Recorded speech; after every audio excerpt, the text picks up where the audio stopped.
Hi, my name is Caleb Custer. I am a student here at West Hawaii Explorations Academy, and I'm going to be showing you how to use some basic tools that we use a lot around campus. In this installment, we're going to be talking about the chop saw or miter saw. This saw is used a lot when cutting straight edges. However, you can also adjust it to cut on a bevel or at a miter. So, this saw is used very commonly not only on campus, but it is also used commonly in a lot of homes. For simple DIY projects such as making a table, having a saw such as this one to quickly make cuts can be very, very helpful. Whenever this tool is not in use, one of the safety things you always want to do is to make sure that one, you either have your blade up, or if your saw is equipped with one like mine is, you can drop your blade all the way down and your blade is going to be completely guarded. As you can see, guard stops there.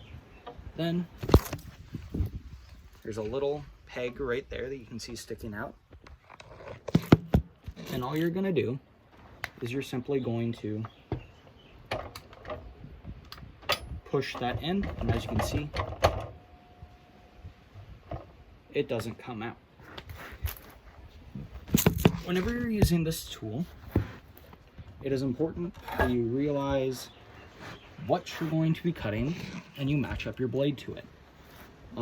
This isn't a great example of this, as this saw currently just has a simple multi-material blade. We use it a lot just for cutting wood, and that is really what a multi-material blade is going to be used for. I wouldn't go around cutting metal with this blade because I know that the blade can't handle it. They may market it as that, however, in my personal experience, it isn't going to work.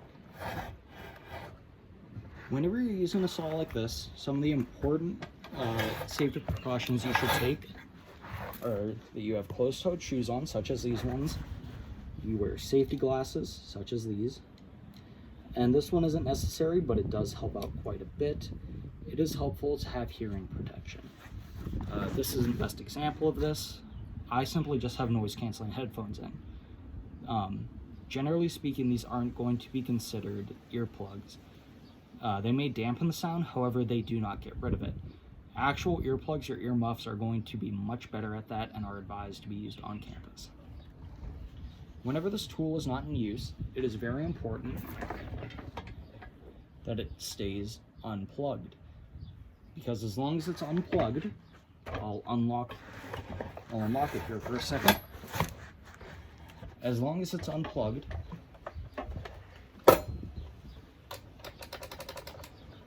it's not going to cut.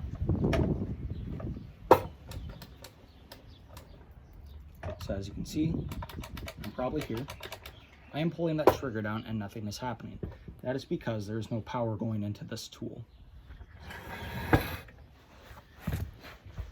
An important safety aspect to also pay attention with this is that this is a very high powered saw. So when you go to run it, that blade is going to try and pop up. And it may be difficult to do at times, but it is important that you always keep that blade under control. When you start it up, it's going to try and jump on you, and you have to be ready for that. So hold it down, be ready, squeeze it, and then lower it. So in order to give a little bit of demonstration, I do have a simple 1x4, as it is a quick and easy cut to make. So what I'm going to do is I'm going to turn the saw this way so you can see everything I am doing. What I'm going to do is I'm going to take my piece of wood, going to line it up. Then there is a little adjustment screw over here that I can screw in. And now it is held in to the saw.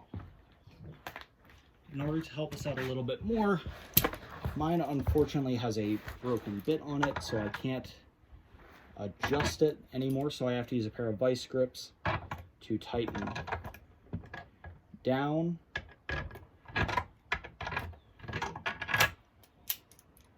piece of wood to the torque spec that I want so that it doesn't run away on me. And as soon as I'm ready to make that cut, I'm going to hold a decent amount away from the blade. Going to grab my cord and make sure it's out of the way. Cord is off to the side. On a saw such as this one, there's a laser up top to help guide me with the cut, so I'm going to make sure that's along the predetermined line that I need to cut at. Then as soon as I'm ready, I'm going to lower the saw blade down, but I'm not going to run it. I'm just going to lower it down. Make sure it's at the line I want. Then as soon as I'm ready, I'm going to bring it down a little bit, and I'm going to prepare myself for that cut. So I'm going to hold it.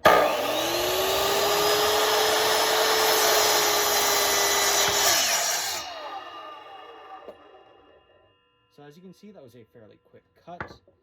A lot of the saws are equipped with, I'm going to unplug it before I do anything else. I'm going to turn off my laser.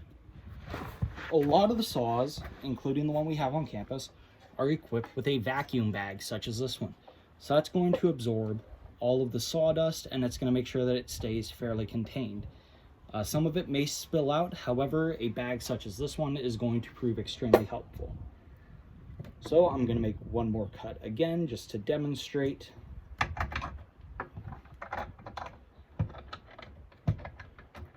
I'm going to move the camera off to the side so you have a little bit better of a profile of what I'm doing. So, just going to move this down.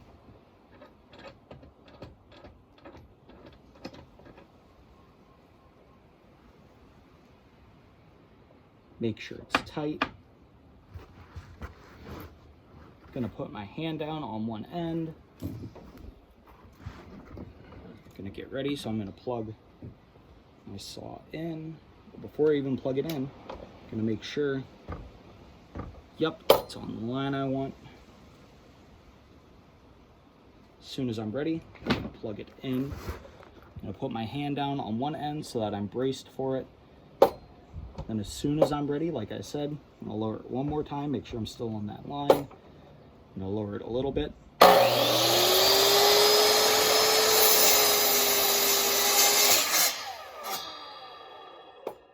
And then I'm going to make my cut. I hope you found this video helpful, and I'll see you in another one. Turn everything off one more time. Unplug.